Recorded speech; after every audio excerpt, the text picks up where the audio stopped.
fancy soul, I'm super excited about today's video because I'm going to walk you through how to wine taste and a super easy way to figure out the best type of wine that you like to drink without that complicated industry mumbo jumbo that comes with the wine tasting world a lot. And at the end of it, it's a super useful life skill to have, especially for foodies like myself, and I'm assuming you because you're watching this video. For this video, I partnered with ēlicit Wines, which is this really cool online wine subscription company. I put their link in the comments below so you can click over and learn more about them. What makes ēlicit different from some of the other wine subscription services you've heard about is that you're not locked into these massive shipments. You can buy anywhere from 1 to 12 bottles, so if it's just you quarantining in your home, you don't have to lock yourself into 12 bottles, you can just get a couple. They also have a lot of really great discounts based on your pricing tiers. I'll be using 2 of their wines, so feel free to stop right now, order these, and then come back later so you can wine taste with me on the exact ones that I'm using, or you can grab yourself a sauvignon blanc and a chardonnay if you already have it at home.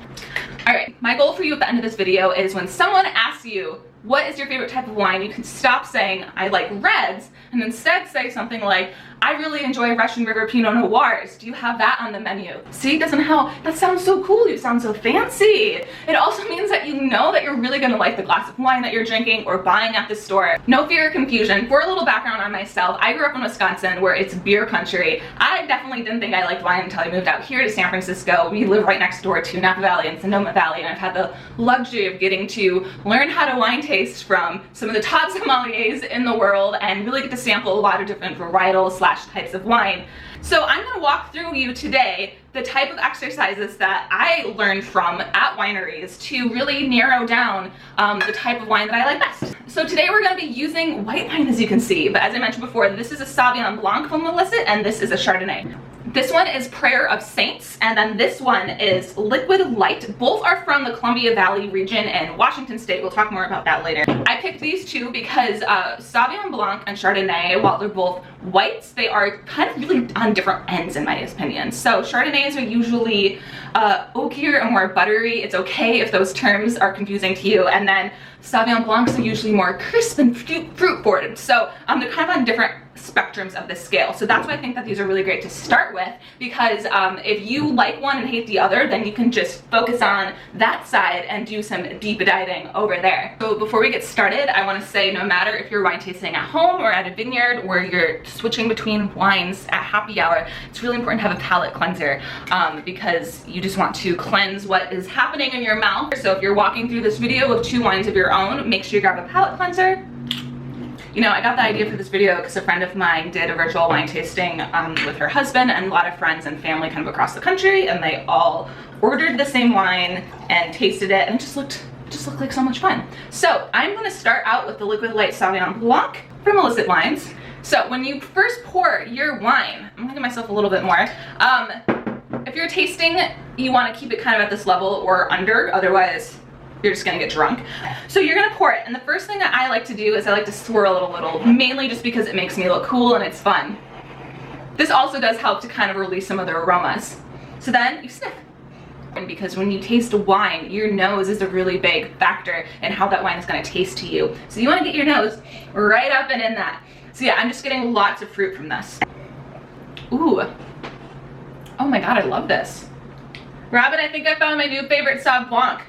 Yeah. This is really good. So it hits you off with fruit and sugar right away, and it has like a minerally aftertaste, which I really love. So those first few glasses, when you're like really getting to know a wine, I really like to gurgle it almost like a mouthwash and get it all up into my mouth, so the flavor really coats my mouth. And this is good. So if you are watching at home and walking this through, what I want you to do is I want you to take your phone and I want you to open up a notes in your notepad, and I want you to just start jotting down the flavors that you're tasting right away. So for me, I'm tasting fruit, it's crisp and refreshing, and I like the minerally aftertaste. Okay, so to recap, when you are first pouring your wine and trying to decide if you like it or not, notice the smell. Yes, smells great. Notice how it hits your tongue versus the back of your mouth. Swish it around. It's really important to like take 10 seconds and figure out, how did this move through what was the journey? So for this one, it hits the top of your tongue with fruit and it kind of moves to your whole mouth, and then it ends with some like acid and a nice little kick. And now we're gonna move on to the Chardonnay palette cleanser. As you can see, the color is a little bit darker. Okay, so compared to the Sauv right away, I'm getting like some like thicker buttery notes. And yes, I really do mean butter. To me, Chardonnay, a lot of them really smells kind of like the butter that gets on like popcorn in the movie theater. The buttery notes, the buttery flavors are still strong for me, but it has this nice crisp thing. So for this, it's more smooth. While this hit my tongue right away with fruit and then acid, this is definitely like I get some like buttery minerally taste smoothing out my mouth. Then it kind of just mellows out into a little bit of oakiness.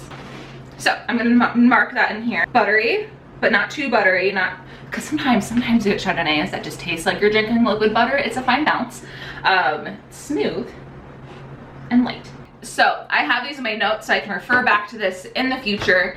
And now I'm gonna tell you what to do with that information and what to do next. So stick around, pour yourself a glass of wine from your favorite bottle. So I'm gonna pour myself a little bit more of Sauvignon Blanc. So once you figure out if you are a Sauv person or a Chardonnay person, if you're doing this with reds, I would suggest maybe doing like a Pinot and a Cab. Once you figure out what you might like, now the homework begins, and the homework is fun, you guys, because the homework is drinking wine way better than anything I had in class. So what you're gonna do now is, ideally I would have more Sauvignon Blancs from different regions to try right now to show you. I don't, this is only what I have. But what I would do next, I'd go online to Illicit Wines, or I'd go to the store and I'd pick up different Sauvignon Blancs from different regions. So how you find that is you're gonna look on the back of the bottle, and here you can see right here it says Washington State. Get as specific as you can. Up here in California at least, we have very niche wine regions and they're all really different. So your neighboring vineyard on the other side of the hill could actually produce like super different wine than yours. So narrow down, just try different regions, as many as you can. Take a month or two to just kind of only drink Sauvignon Blancs and really just take these notes, walk through what you like, walk through what you don't like, and kind of work down the regions that way, because that's what I did. So when I decided it was high time I find a white wine that I liked, because I thought I only liked reds, I started out with this exact process. I went to wineries, I went one that only served white on a menu, and I got to taste Chards and Sauvs side by side, and I realized I liked the Sauvs better, so I was able to work down that way. And I ended up trying a lot of different Sauvs, and I actually landed on New Zealand Sauvignon Blancs. I really love New Zealand Sauvignon Blancs. I just hit the spot. I haven't found a bottle that I don't like. Even the cheap ones at the store, I just really enjoy the grape that comes from there. And actually now, Washington State, this is bomb, you guys. I will say California, haven't found the best Sauvignon Blanc here quite yet, so usually I look out of state or out of country, I guess, when I'm trying these. And basically that's just going to equip you with the knowledge where you know you like Sauvignon Blancs from Washington State, so when you're ordering online or walking into a liquor store or going to the restaurant, you can look down that menu and know, today I want a Sauvignon Blanc and I know I like them from this region. And that's kind of it, that's the key. And then of course from there, you can really dive deep into the different wineries and know, okay, not only do I like Sauvignon Blancs from Washington State, but I love the Liquid Light blend from 2017 or whatever. So that's if you're really looking to get bougie and really into it. You can go as deep as the vineyard and the vintage here, but we're gonna keep it high level today. Highly recommending ordering from Illicit Wines. As I mentioned, they have some really great bundle discount deals, which we all love this time of year. Save me some money on my wine. So I'm gonna flash those up here. You can also click over to the website to learn more. If you have any questions, I'm always ears. I'm always here to help. So drop a comment below and I'll make sure to get back to you. And as always, make sure to subscribe. Follow me on Instagram and TikTok. If you're looking for more wine guides, I have a lot of wine travel guides on my blog. Become part of the Whimsy Soul community and let's drink a lot of wine together. Yay. Oh, that's so good.